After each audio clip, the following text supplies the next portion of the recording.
Gente boa de Deus, do caminho da graça, da nossa estação querida de Brasília, onde tudo começou, e todas as demais estações do caminho espalhadas pelo Brasil e pelo mundo que estamos assistindo agora, tanto quanto os milhares de pessoinhas amadas, irmãos queridos, espalhados no Brasil e por toda a terra, agora mesmo, assistindo a Vem Ver TV. Que Deus nos abençoe, nos guarde, nos encha do Espírito Santo. Infelizmente, eu ainda estou aqui com o pé quebrado, os ligamentos todos rompidos, de modo que eu não estou podendo ir ao Teatro do Sina. As escadas são íngremes, é muito difícil e chegar lá. E já expliquei no domingo passado, não vou explicar de novo. Quero ganhar muito tempo agora, simples com a gente. Eis também a razão pela qual eu tenho que ficar sentado, embora às vezes me canse um pouco. Eu já faço tanta coisa sentado aqui no Papo de Graça, quando eu posso estar em pé falando, me é um alívio. Mas eu quero que você abra comigo, você, meu querido amigo, irmão, abra aí no Evangelho de João, no capítulo 1, e leia comigo do verso 1 até o verso 14, aqui do Evangelho de João, que nos diz assim, ó: no princípio era o Verbo, e o Verbo estava com Deus, e o Verbo era Deus. Ele estava no princípio com Deus. Todas as coisas foram feitas por intermédio dele. E sem ele, nada do que foi feito se fez. A vida estava nele e a vida era a luz dos homens. A luz resplandece nas trevas, e as trevas não prevaleceram contra ela. Houve um homem enviado por Deus, cujo nome era João Batista. Ele veio como testemunho, para que testificasse a respeito da luz, a fim de todos virem a crer por intermédio dele, todos em Israel naqueles dias. Ele, João, o Batista, não era luz, mas veio para que testificasse da luz, a saber, Jesus, a verdadeira luz, que vinda ao mundo, ilumina a todo homem em todo lugar, como está iluminando hoje, independentemente de alguém estar ouvindo uma palavra acerca dele ou não. Ele é a luz de si mesmo. Ele não precisa de um carregador de luz. Ele é a luz que, vindo ao mundo, e ele veio, ele ilumina, é um ato dele, livre e soberano, a todo homem. Ele estava no mundo, veio, se encarnou. O mundo foi criado por intermédio dele, o mundo, cosmos, universo, criação, criaturas, tudo que existe. E a sociedade humana não foi criada por ele do jeito que ela está, mas foi criada por ele quando ele cria homem e mulher e diz: crescei, multiplicai-vos, e dá a eles um mandamento cultural, portanto, um mandamento social, que é cuidar do jardim primeiro, e depois arar a terra, cuidar dela, fazer bem ao planeta, tirar seu alimento do planeta e não maltratar, ao contrário, servir a criação com amor. Portanto, repetindo, ele, Jesus, aquele em quem Deus estava, o Cristo eterno, Estava no mundo, o mundo, porém, foi feito por intermédio dele, mas o mundo não o conheceu. Não percebeu, não discerniu. Ele veio para o que era seu. E o que era dele? Em primeiro lugar, todo homem, porque ele é a verdadeira luz que, vindo ao mundo, ilumina todo homem. E ele também é aquele acerca de quem se diz que todas as coisas foram feitas por meio dele e para ele. Logo, aqueles que eram seus, em primeiro lugar, é toda a consciência humana. Todo homem consciente de si, toda criatura sabedora de si. É aquele a quem a luz se dirige. Veio para o que era seu, e os seus também, no contexto imediato da Escritura, do que aqui se diz, os seus, sobretudo, do ponto de vista da linearidade da revelação histórica, do conhecimento da informação, do ponto de vista da oralidade e continuidade da comunicação do sentido da palavra de Deus, os que eram imediatamente os lúcidos e conscientes acerca dele e que não receberam, eram os judeus. Dentre os judeus, os mestres, os sábios, os entendidos, os teólogos, os sacerdotes, os religiosos, os reis do exemplo, os senhores do conhecimento bíblico, os que diziam que quem dizia que Jesus era o centro de tudo não passava de uma plebe que nada sabia da lei. Esses, naquele contexto imediato, muito mais importantemente do que qualquer outra criatura no planeta, foram aqueles para os quais ele veio e que tinham dito já desde há muito: quando ele vier, nós somos os dele. Por isso ele repetiu tantas vezes que os primeiros seriam os últimos, porque os primeiros a dizerem quando ele vier, nós seremos os primeiros a saber, até hoje não souberam. E o apóstolo Paulo diz em Romanos, nos capítulos 9, 10 e 11, que serão os últimos a saber. Os judeus. E dentre eles a elite divina. Não receberam.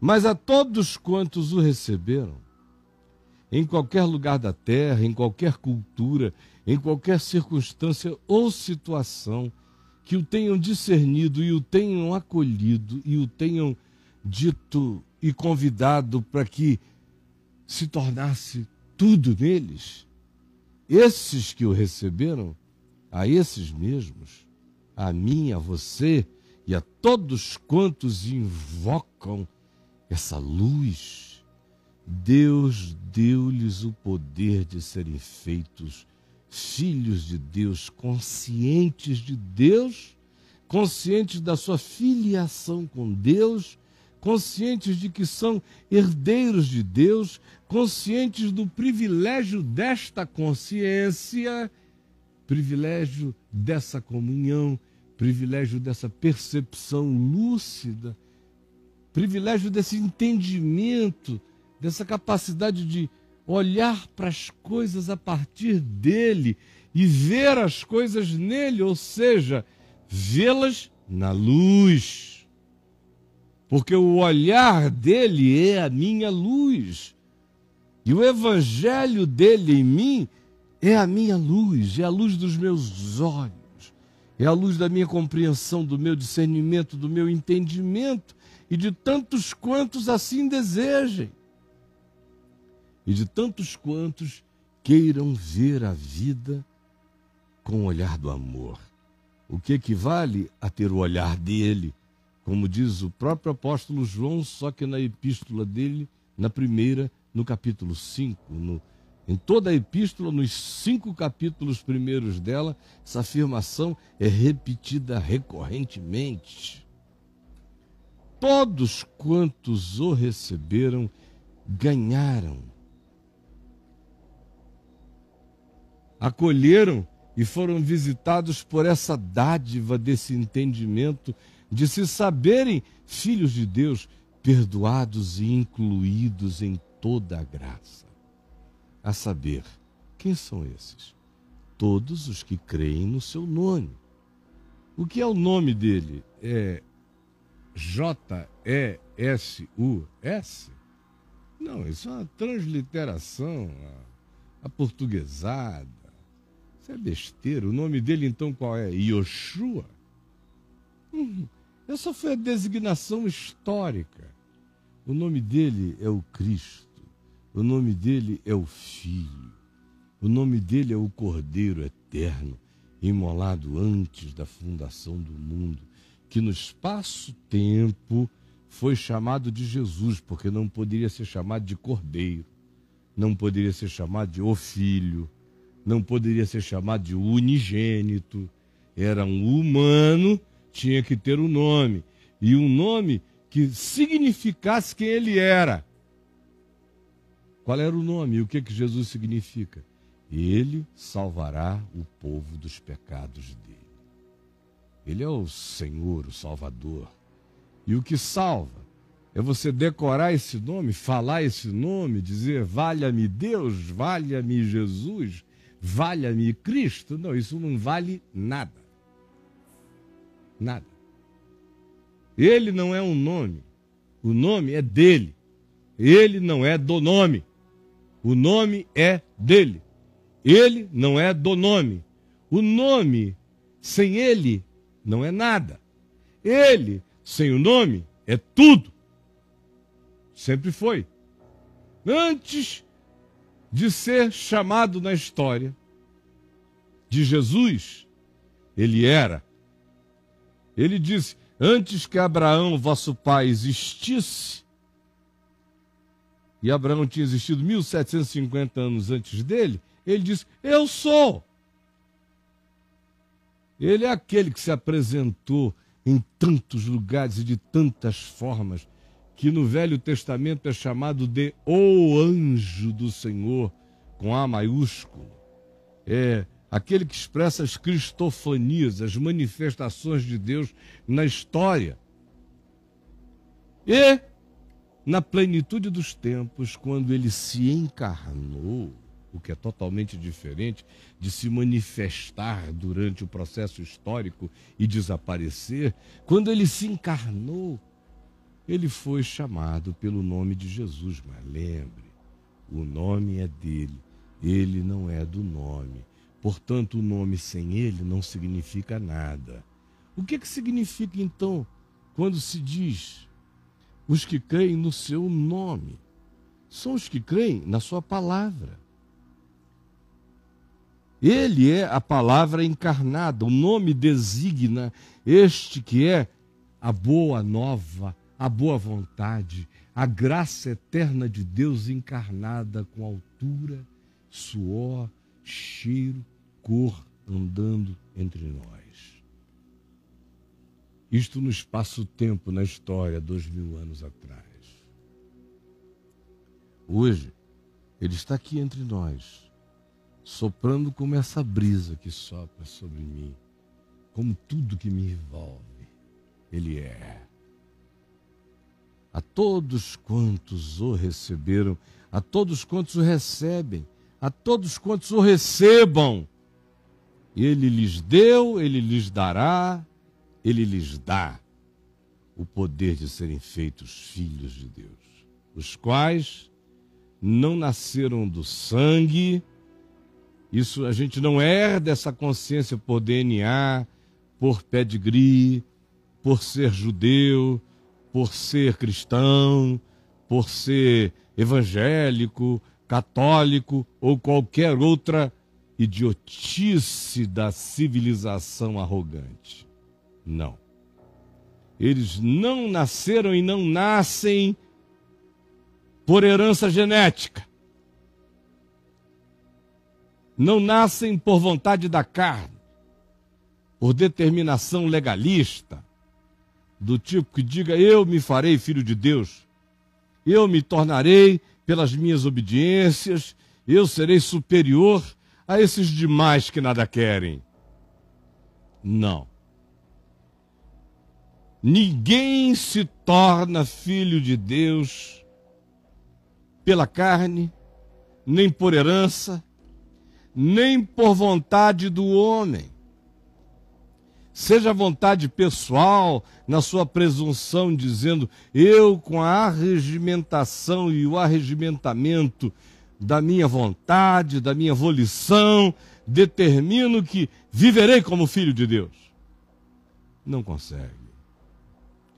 Os filhos de Deus não nasceram do DNA, da herança da carne, não nasceram da presunção de qualquer que seja a carnalidade, ou vontade do homem, ou filosofia do homem, ou ideologia do homem, ou teologia do homem, ou elucubração do homem. Não! Só nascem de Deus, é graça de Deus, tudo provém de Deus. Por isso não pode haver religião do homem para com Deus, é uma impossibilidade. Ele é infinito, eu sou finito, morreu, acabou a religião. A única religião possível para o homem é do homem com o homem. Essa é possível. Eu me religar ao meu próximo. Religare com o meu próximo. Essa eu posso. Essa eu devo. Com Deus eu não consigo. Ele se religa a mim. Vem de Deus e não procede de ninguém. Não vem de obras, nem do sangue, nem da vontade da carne, nem da vontade do homem, mas vem da graça de Deus, para que ninguém se glorie. E assim, o Verbo se fez carne e habitou entre nós, cheio de graça e de verdade, e vimos a sua glória. Glória como do unigênito do Pai. Olha aqui para mim. Esta foi a leitura explicada. Eu quero falar com você agora, muito rapidamente, sobre quem são hoje esses para os quais ele veio e esses para os quais ele vem e que hoje está vindo, mas que não o recebem nunca. Quem são? Eu cresci como menino no ambiente protestante e depois que eu me afastei desse ambiente, a primeira vez na adolescência e na juventude, até que eu me convertesse ao Evangelho e voltasse e fizesse um esforço imenso para tentar caber, para tentar me aculturar àquela coisa que me parecia tão pequena, tão medíocre, tão abonsaizada, tão diminuta, tão podada, um esforço imenso. Eu fiquei as décadas seguintes, enquanto pregava para todos e em todos os lugares, ouvindo sobre este texto a mesma interpretação com a qual, obviamente, eu jamais concordei como se fosse a única. O que eu ouvia? E o que você ouve? Quando alguém lê esse texto numa igreja, prédio, por aí, o que se diz em seguida? Quando o cara tem um mínimo de vontade de fazer uma relação da leitura com o contexto histórico, ele vai dizer que Jesus veio para os judeus, mas os judeus não o receberam. Está errado? Não, está certo. Está certo se essa for a segunda dimensão. A primeira dimensão é veio para os que eram seus. Os seus, contexto antecedente diz, O mundo foi criado por meio dele, todas essas coisas são dele, ele é a verdadeira luz que, vindo ao mundo, ilumina todo o homem. Todas as coisas foram criadas por meio dele e para ele, dele são todas as coisas, nele tudo e todos subsistem. Portanto, em primeiro lugar, ele veio para a humanidade não percebeu. E, do ponto de vista histórico, da linearidade do espaço-tempo, da genealogia, da continuidade da informação, é óbvio que os judeus veem como aqueles que eram os detentores dessa consciência explícita, dessa informação, dessa revelação que tinha sido dada. Aí sim, os judeus não receberam. Mas e daí? Vai ficar assim? A gente vai ficar o tempo todo dizendo que os judeus não receberam a Jesus? Gente, passou da hora. Isso aí já esgotou o prazo de validade, essa conversa, há muito tempo. Há muito tempo. Muito tempo. Hoje em dia, sinceramente, nesse pacotão todo, os judeus terão os privilégios prometidos em relação ao fato de que carregaram tantos anos uma consciência e depois se perderam nela, mas a fidelidade de Deus não morreu, nem para com eles, nem para com toda a humanidade. Portanto, Paulo diz em Romanos 9, 10 e 11 que chegará a hora em que todo Israel vai acordar. Vai ser um susto histórico sem tamanho, quando eles discernirem. Mas os que não receberam não são só eles. É a humanidade toda. E hoje, apenas usando essa informação que se gosta tanto de usar, de dizer que foram judeus que não receberam, eu quero apenas dizer para você o seguinte: em cada nova geração, novos judeus se reatualizam na humanidade. Preste atenção. Em cada nova geração, novos judeus se reatualizam na humanidade, e eles não são judeus, filhos de Abraão, nem da terra de Israel. Não. São judeus americanos, judeus brasileiros, judeus dinamarqueses, ingleses, judeus do mundo inteiro, judeus de todo lugar. E quem são esses novos judeus? Quem são esses para quem a revelação é dada com explicitude? A escritura com o registro do informe da revelação é carregada nas mãos. E que, todavia, semelhantemente aos judeus do primeiro século, quando do Jesus histórico, rejeitam isto, rejeitam hoje o Cristo eterno. Rejeitam não o Jesus histórico andando entre nós, rejeitam o evangelho histórico presente entre nós. Rejeitam a palavra explícita. O evangelho ensinado, vivido, encarnado e praticado por Jesus. Rejeitam. E quem são esses que rejeitam? Ora, hoje à noite, espalhado pelo mundo e no Brasil, neste mesmo fuso horário, em quase todas as igrejas onde haja algum pregador anunciando o evangelho e convidando pessoas a levantarem a mão e aceitarem Jesus como seu Senhor e Salvador, e que estejam, porventura, usando este texto ou citando este texto, sabe o que eles estão dizendo? Qual é a aplicação? Aqueles para os quais ele veio e que não receberam são os que ainda não são membros da igreja. Porque os membros da igreja são os que o receberam. Os que não levantaram a mão e não aceitarem um apelo em algum lugar ainda não receberam. São duros de coração, duros de coração. Não é verdade? Palhaçada, engano desgraçado que tem feito os cristãos não perceberem que eles se transformaram nos grandes judeus da humanidade faz milênios e milênios, 2 quase, séculos e séculos, em que os judeus perderam esse direito de primogenitura. E esse direito de primogenitura foi passado a um povo. É o que está dito aqui nas parábolas de Jesus. Isto será tirado destes lavradores maus, este contrato, e será passado a um povo que lhe remeta os frutos no devido tempo. Que povo é este? É um povo entre os povos. É um povo eu, é um povo você, é o povo nós. É o povo que diz eu creio, é o povo que diz Jesus é o Senhor.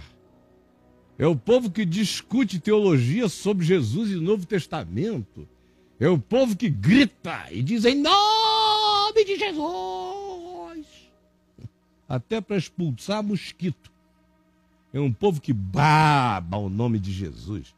Que fica rico em nome de Jesus. Que arrecada dinheiro em nome de Jesus. Que se tornam poderosos na terra. Que querem ser presidentes da República em nome de Jesus, senadores em nome de Jesus, deputados em nome de Jesus, eminências pardas em nome de Jesus. Esse é o povo para o qual ele tem vindo e que não o tem recebido. É este povo. Aí você diz, mas nós não o temos recebido? Ô Caio, a gente saiu de casa, a gente veio aqui ao Teatro Dulcina, estamos sentados aqui ouvindo você, porque nós o recebemos. Isso eu digo aos que me assistem lá no telãozão do Teatro Dulcina, aqui em Brasília. E a todos quantos me assistem em lugares de culto, que saíram e foram até um lugar me ouvir. Tanto quanto digo a você que está em casa ou em qualquer outro lugar da terra e que diz, mas eu sou cristão, eu recebi. Eu pergunto, você recebeu mesmo? Ou você é só uma porca lavada pela água do batismo? Ou você é só um cão que recebeu pompõezinhos, ficou assim, cãozinho de madame da religião? O senhor recebeu? O que mudou? Mudou só o seu comportamento? Antes você enchia a cara, agora você não enche mais. Você fumava cigarro, agora você não fuma mais. Você dançava, agora você virou esse caretão que não tem mais molejo. O que mudou? Foi só essa palhaçada? A todos quantos o receberam, ele deu-lhes o poder de serem feitos filhos de Deus. E esses nasceram do Espírito, não da carne. Nasceram por uma operação interior. São filhos de Deus porque pensam como filhos de Deus. São filhos de Deus porque interpretam a vida com o amor de Deus. São filhos de Deus porque respondem e reagem à vida com graça, misericórdia, perdão, tratabilidade, justiça, verdade, doçura, energia, sinceridade, coragem, valentia, generosidade, despojamento, altruísmo, porque eles são parecidos com o Pai Celeste, que faz nascer o sol sobre maus e bons, indistinto e indiscriminadamente, que faz chuvas de graça, bondade, virem sobre justos e injustos, indiscriminadamente, que não faz acepção de pessoas. Filho de Deus não faz acepção de pessoas. Esse é o sinal mais profundo de que eu me tornei filho de Deus. Eu vou desaprendendo a acepção de pessoas. Quanto mais eu faço acepção de pessoas, menos de evangelho existe em mim. quanto mais eu faço acepção de pessoas, menos de evangelho existe em mim. Quanto mais eu separe o joio do trigo neste mundo, menos do olhar de Deus eu tenho em mim. Quanto mais eu diga, ainda que seja em nome de Jesus, Senhor, tu queres que eu faça descer fogo dos céus para consumir os que não te obedecem, menos do evangelho de Jesus eu tenho em mim. Deus deu-lhes o poder de serem feitos filhos de Deus. Filho de Deus? Filho de Deus? É isso que você diz que é? Gente, no sentido lato da expressão, todos somos. Mas ninguém que não seja. Ninguém. Até o diabo se apresenta na Assembleia dos Benai Elohim, dos filhos de Deus. Porque ele foi criado filho de Deus. Ele é que se desfiliou e se mantém desfiliado. No sentido lato, todo homem é filho de Deus. Mas a Escritura aqui está falando de semelhança, é de tal pai, tal filho, é de acordo. Meu Deus, todos nós temos filhos que não têm nada a ver conosco. Filhos que não agem como nós, que não pensam como nós, que não sentem como nós, que não interpretam como nós, que não aprendem o que a gente ensina. Que, sinceramente, todo mundo tem filho. E, frequentemente, você tem filhos que são melhores do que os pais, como pessoas humanas. E, frequentemente, a gente tem filhos de pais ótimos e que nem de longe entenderam, nem assimilaram, nem se pareceram com seu pai. A gente olha para eles e diz, bom, poderia ser filho de qualquer um outro, menos desse cara, menos dessa consciência generosa. Há quantos filhos eu tenho conhecido que são totalmente dessemelhantes dos seus pais? São filhos, mas não vivem como filhos, não agem como filhos, não usufruem a filiação, não têm a mente de filhos, não têm o coração de filhos, não têm o pensamento de filhos, não têm o amor de filhos, não têm a graça de filhos. É disso que a palavra está falando. É de acolher, de receber. Aí você diz, mas eu já recebi Jesus. Vamos parar de conversa fiada, de presépio religioso. Você sabe o que é receber Jesus? Receber de Jesus é dizer, de hoje em diante, eu viverei, pensarei, buscarei viver em todas as minhas relações humanas, nas minhas interpretações da vida, nos meus códigos de valores e de significados, nas minhas apreciações, nas minhas interpretações, naquilo que eu diga que faz sentido ou não faz sentido, buscarei fazer, viver, olhar, interpretar, sentir, todas essas coisas a partir de Jesus. Aí você diz, mas como a partir de Jesus? Ora, a partir de Jesus é a partir do Evangelho. O Evangelho é o caráter de Deus, é o caráter de Cristo. O Evangelho me ensina a ser feliz. Como ser feliz? Seja humilde de espírito, ensinável. Mantenha a mente limpa, tire a sujeira da mente, do olhar, dos pensamentos, das maquinações maldosas, da malícia contra o próximo. Tire a antipatia. Vence a maldade interior e aprende, seja humilde de espírito, seja manso. Não saia atropelando os outros. Se contenha, aprenda a se conter, a refletir, a escolher o que é válido e não é.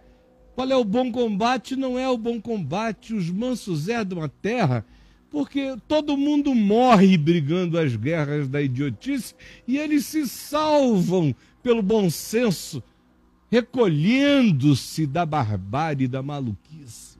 No fim, eles herdam tudo mesmo. Jesus ensinou o que é ser feliz. Jesus ensinou qual é a minha atitude para com o inimigo. Como é que eu trato o inimigo? Está lá em Mateus 5. Como é que eu devo olhar para o próximo, mesmo o próximo idiota, o próximo burro, o próximo que não gosta de mim, o próximo que não me ofendeu, que me ofendeu, o próximo que me deve, o próximo que não tem como me pagar jamais, o próximo que é perverso, o próximo que é abusivo, o próximo enganador, o próximo vestido de ovelha, mas por dentro é um lobo, roubador. Ele me ensinou a lidar com isso tudo. Isso é acolher Jesus. Isso é aceitar Jesus. Porque você diz que recebeu Jesus, mas fica sendo pastoreado por um lobo vestido de ovelha, que faz tudo que o Evangelho diz que não é Evangelho, e você fica lá, desculpe, você não recebeu Jesus, não entendeu nada, não é nada. Isso é um presépio de uma farsa. É decoração, é bicho empalhado de uma grande farsa. Só isso. Os que o receberam, o apóstolo Paulo diz, são os que andam nele. Assim como vós recebestes a Cristo, assim também andai nele. Assim como recebestes a Cristo, assim andai nele. De modo que filho de Deus sem evangelho, desculpa, é filho de outra coisa. Filho de Deus que diz que tem o evangelho e ao mesmo tempo abomina o amor. E prova que abomina, cheio de acepção, de distinções, de preconceitos, de separações, de hostilidades, de ódios, de determinação de encontrar algo para querer ver se o que não é passa a ser só porque eu não gosto.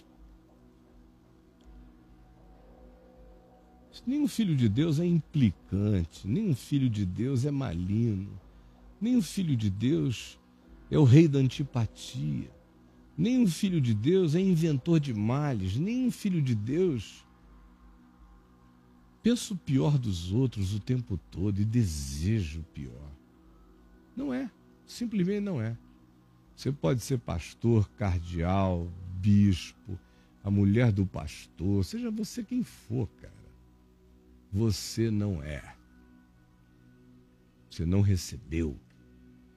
Você é uma porca lavada pelo batismo de imersão, de aspersão, com fitinha vermelha. Você é um pet da religião. Não entendeu ainda? Mas não é filho de Deus, no sentido em que o Evangelho nos chama a sermos filhos discípulos, filhos que vão e servem ao Pai, filhos que servem ao Pai servindo ao próximo, filhos que dizem amém, não para um discurso acerca de Jesus, dizem amém a Jesus, a palavra dele, ao ensino dele, ao modo dele dizer, viva assim e você será meu discípulo. Porque aquele que me ama, guarda os meus mandamentos. Os meus discípulos, ele disse, são aqueles que guardam a minha palavra. Gente, se vocês quiserem continuar no engano, continuem. Se quiserem continuar na sacanagem, continuem. Mas chegou a hora de a espada passar na consciência de todo mundo. Não dá mais para brincar de você. Não dá mais para brincar de nós. Não dá mais para brincar de filho de Deus. E por último, guarde isto.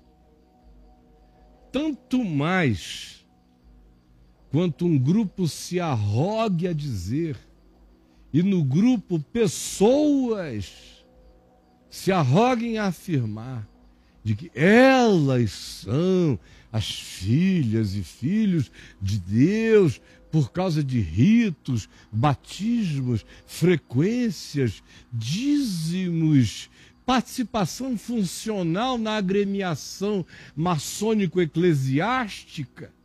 Quanto mais essa arrogância baixa, quanto mais essa possessão incorpora o cara e o grupo, assim como aconteceu com os judeus dos dias de Jesus, mais se corre o risco de se ouvir Jesus dizer não que o indivíduo é filho de Deus, mas como ele diz em João 8, você já leu lá? Já leu lá? João 8, o capítulo inteiro, quando aquele bando de gente, filho de Abraão, cheio de teologia, de argumentos da lei, de legalidades e de coisas mais, enchendo o eterno saco do amor de Deus em Cristo, até o ponto que Jesus chega e diz: vós sois, quer saber o quê? Vocês são filhos do diabo. E quereis satisfazer-lhes os desejos. Ele não estava dizendo isso para bruxos e feiticeiros, não. Eram fariseus, sacerdotes, autoridades do templo, religiosos judeus, evangélicos daquele tempo, é que estavam ouvindo-o dizer isso. E eram os que estavam em confronto com ele, com o evangelho, em nome da lei, em nome de Abraão, em nome da teologia, em nome de tudo. Tudo contra Jesus, como a gente vê hoje acontecendo no meio dessa igreja evangélica perdida, desse cristianismo que o rejeita, que rejeita a Cristo. Rejeita mais do que os judeus, porque os judeus tinham um véu de mistério para compreender. E os cristãos dizem que o véu foi tirado. Mas se dissermos a eles que é só Jesus, que você tem que ler a Bíblia a partir de Jesus e não Jesus a partir da Bíblia, eles vão dizer herege. Se você disser que o fim da lei é Cristo para a justiça de todo aquele que crê, eles vão dizer herege. Se você disser que você tem que ler a Escritura como um todo, tendo Jesus como chave interpretativa, e o que em Jesus for coerente fica, e o que com Jesus não for coerente sai, eles dizem na mesma hora, herege. Sabe por quê? Porque eles não receberam. Os judeus de antes são os cristãos de hoje, é o cristianismo de hoje. E entre esses, os mais fariseus da cristandade são os evangélicos. E dentre os evangélicos, os mais fariseus são os pentecostais e os neopentecostais. Dando nome aos bois, a gente não chama judeu de judeu? O Novo Testamento não diz, e os judeus o perseguiram, e os judeus o rejeitaram, e os judeus não o quiseram. Agora saibam, 2000 anos depois, o evangelho escrito iria dizer, e os evangélicos não o quiseram, e os católicos não o quiseram, e o cristianismo não o quis, e todo o povo da Bíblia não o quis, porque amaram mais a Bíblia do que Deus encarnado em Jesus. Amaram mais um livro do que o Espírito de Deus manifesto no Evangelho da graça, encarnado em Jesus e ensinado a nós. Blasfemos sois vós. Ele veio para os que eram seus. Eu sonhei muito quando eu me converti aos 18 anos de idade, que eu viveria para ver uma geração de cristãos no Brasil e no mundo, que pelo menos por uma geração, por um período de 40, 50 anos, iriam explodir dando um testemunho de acolhimento do Evangelho como um todo, um Evangelho inteiro, Evangelho integral, Evangelho não em pedaços, em secções, mas o Evangelho, com todas as suas implicações. Ao contrário, existem alguns entre nós que são assim. Alguns. Infelizmente não são muitos. Num universo no Brasil de milhões de evangélicos, por exemplo, tem alguns poucos milhares que são assim. Poucos com essa consciência, mesmo plantada neles. Em segundo lugar, você vê um outro grupo que sabe, que entende, que saca, que discerne. Mas diz, não, eu vivo no meio dessa estrutura tão pesada, tão engessada, tão perversa, tão cheia de juízo, tão persecutória, que eu não vou correr o risco de dizer tudo que eu creio, nem assumir a vida livre de um filho de Deus segundo o Evangelho, porque senão vou ser muito perseguido. Aí eles ficam aí, são eternos Nicodemos, procurando Jesus de noite, se escamoteando. Falam em favor dele quando dá, mas meter a cara para apanhar mesmo até o fim não dá. São politicamente corretos demais. E tem um outro grupo de pessoas que amam, ouvem, por exemplo, a simplicidade do que eu estou dizendo aqui, amam. Mas eles dizem, olha, eu já estou velho demais para aceitar essa conversão. Mas assim mesmo eles vão em hospitais e ficam convidando pessoas para se converterem a Cristo na véspera da morte, mas só porque o cara está com 50 anos de idade, 60, e é membro de uma igrejona pedrada, ele diz que está velho demais para sofrer a transformação do Evangelho na vida dele, embora ele tenha compreendido. E eu digo, pobre de você. Tem aqueles também que entenderam e que já me disseram na cara, Caio, o que você prega é a verdade do Evangelho, mas não dá certo para levantar dinheiro. Não dá certo para fazer capital. A mensagem de Jesus é linda, é maravilhosa, mas ela não é prática para a gente receber, amealhar grana. A gente precisa ter dinheiro para a gente divulgar o Evangelho. Que Evangelho? Um Evangelho que precisa de dinheiro para ser divulgado já não é Evangelho. É claro que a gente, em todos os sentidos da vida, precisa de algum recurso para fazer as coisas que a gente faz porque vive nesse mundo. Mas não é o dinheiro que faz o Evangelho ir adiante. O Evangelho, eu preciso de recursos para fazer meios, mídias, divulgações, mas o Evangelho não precisa de nada disso. Quem precisa sou eu.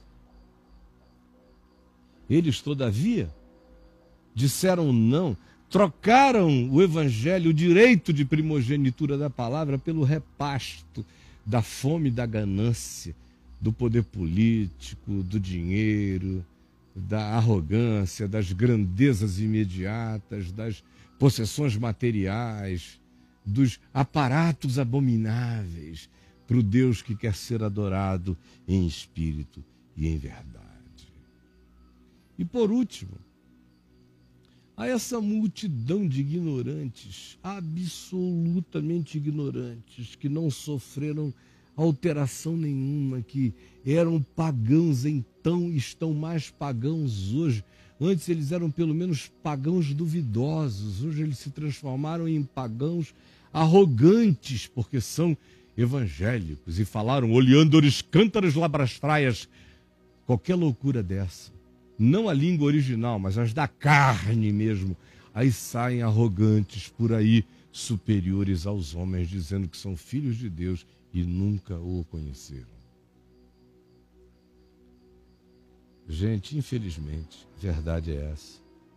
Para ser honesto com o Evangelho, para contextualizá-lo nesse tempo, nesta hora, neste Brasil, eu tenho que dizer que os judeus desta hora, em relação ao Evangelho, não são os espíritas kardecistas, nem qualquer um outro.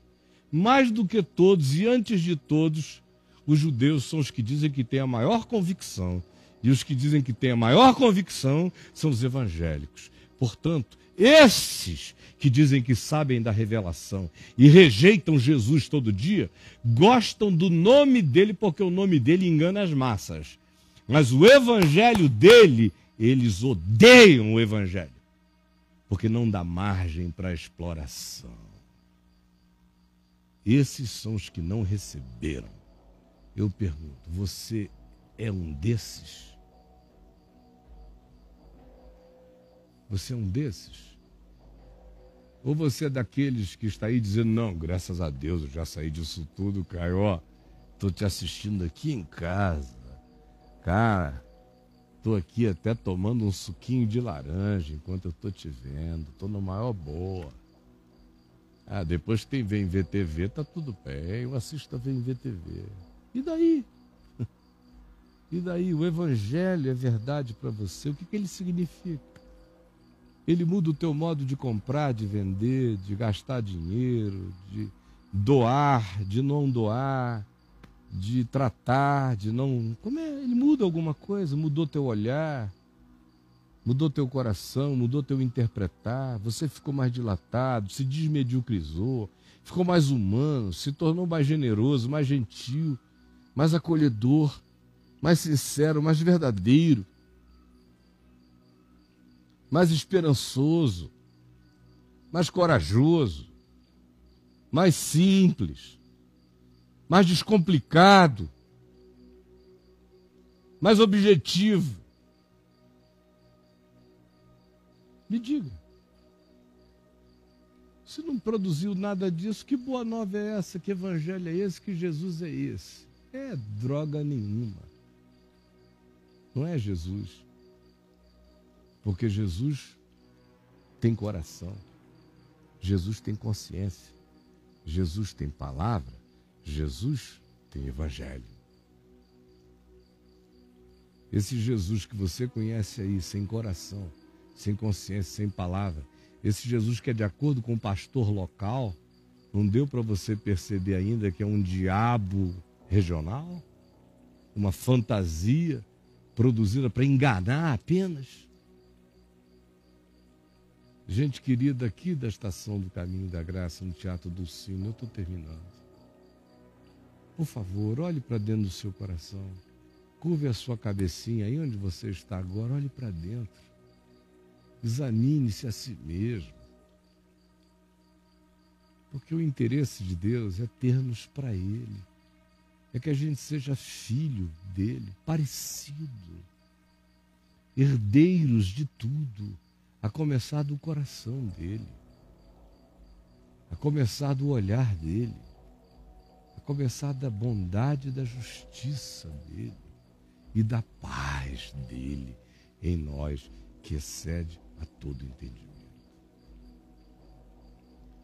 E você que me assiste mais distante, onde quer que você esteja, meu irmão, acolhê-lo não é sair correndo para nenhum lugar e dizer, oh, agora eu pertenço a um lugar, a um grupo, não.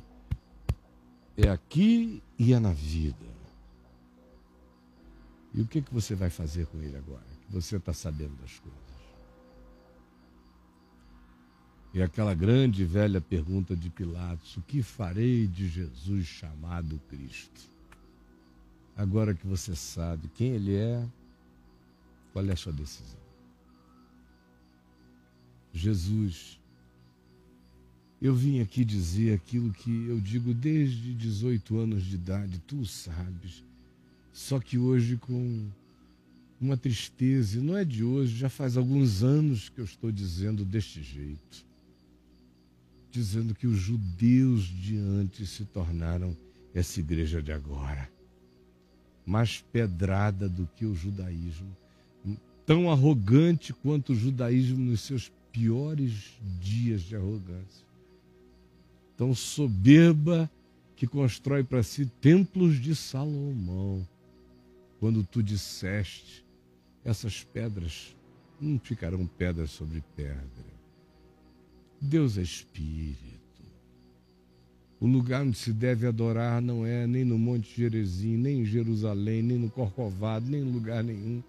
É só no coração, em espírito e em verdade.